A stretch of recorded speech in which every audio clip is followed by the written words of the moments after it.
काय करायचं ते. नानाजी नमस्कार.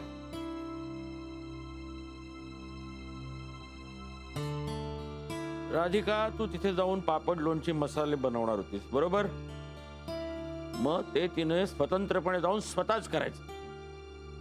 काय असं म्हणायचं ना आनंद तुम्हाला? अगदी बरोबर. माझं मनातलं ओळखलं नानाजी. वहिनींनी तेच मसाले तेच पापड स्वतंत्रपणे स्वतःच्या ब्रँड खाली बनवावेत आणि विकावेत. हा विचार तर चांगला आहे, पण अंमलात कसं आणायचं? हो ना आनंद भाऊजी, अहो ते हे असं एकदम सोपं नाही हो. नाही, मला तर कसलाच अनुभव नाही. बरोबर आहे, पण कठीण तरी कुठे आहे. तुमच्या हाताला चांगली चव आहे. तुम्ही सगळे पदार्थ चवीचे करता. मग तुमच्या याच कौशल्याचा आपण उपयोग का नाही करून घ्यायचा? आणि अनुभवासाठी आम्ही सगळे आहोत ना मदतीला. नानाजी आहे, मी आहे. अगदी बरोबर. अरे मी सुद्धा फूड अँड ड्रग डिपार्टमेंट मध्ये होतो. मी तुला योग्य प्रमाणपत्र देण्याचा प्रयत्न करीन. लो कर लो बात. अब तो कोई टेंशन लेने की बात ही नहीं. हम सब कुछ देख लें.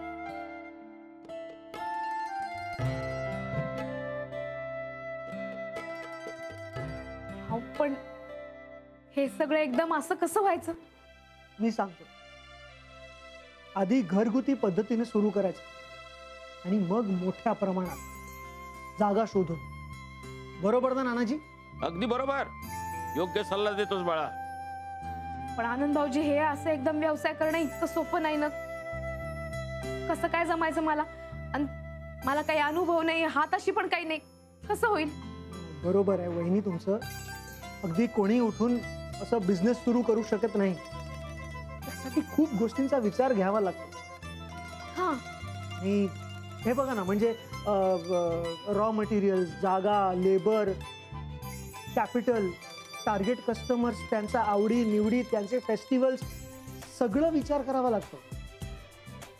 शिवाय आपला माल कुठे खपू शकतो याचा अभ्यासही करावा लागतो. वहिनी, मी तुम्हाला घाबरवत नाही. या सगळ्यांसाठी मी, आमची टीम तुमच्या मदतीला आहे ना. आपण पानवलकर सरांचं मार्गदर्शन घेऊ, कपूर सरांना आपण विचारू. पण त्याआधी नेमकं काय आणि कसं करायचं ते ठरवू. उत्तम. मी काय करतो, आज हिच्या डोक्यावर बसून सगळ्या पदार्थांची यादी लिहून काढतो. बरोबर. त्याची साहित्यकृती लिहून काढतो. मग कसं काय करायचं ते बघू. सुरुवातीला आपण घरगुती स्वरूपात करू. जागेचं काय नंतर बघता येईल. सफरचंदाचे काप नीट परतल्यानंतर त्यामध्ये दालचिनी पूड आणि मध घालून पुन्हा नीट परतून घ्यावं. बटर लावलेल्या ब्रेडवर सफरचंदाचे तुकडे, बदामाचे तुकडे, टुटी फ्रुटी, डार्क चॉकलेट आणि मीठ घालून दुसरा ब्रेडचा तुकडा त्यावर ठेवून वरच्या बाजूला बटर लावून घ्यावं. एका बाउलमध्ये स्ट्रॉबेरी सिरप आणि क्रीम घालून सॉस तयार करून घ्यावा. तयार सँडविच पॅन मध्ये बटरवर ग्रिल करून घ्यावं आणि स्ट्रॉबेरी सॉस बरोबर सर्व्ह करावं.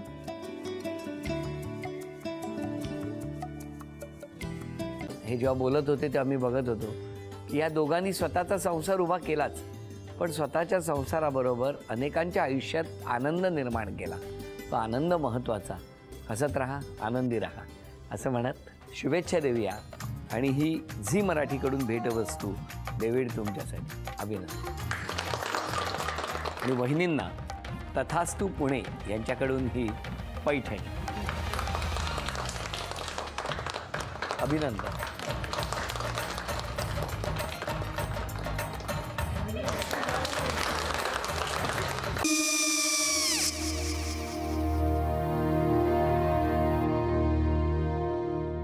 काय गो? हा काय झालं? काय झालं? काय आले, मी निकाल लावून आली. हो, पण तिची आईच काय बोलली?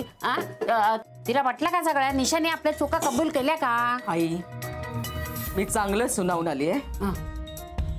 त्या तिची बाजू घेत होत्या, पण मी लक्ष दिलं नाहीये. खूप झालं आता. चांगुलपणा खूप झाला. मऊ दिसलं ना की कोपऱ्याने खणतात ना माणसं, ते असं. अगो, पण आईच म्हणली काय तिची? पटला काय तिका? मला माहिती नाहीये. आई मी तुम्हाला नंतर फोन करते. हो चालेल.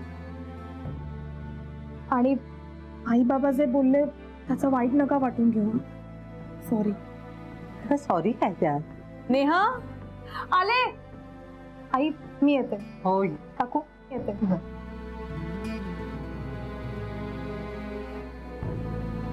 सावकाश जाग. हो हो. मग काय काकू, कधी उडवता लग्नाचा बार? बघूया.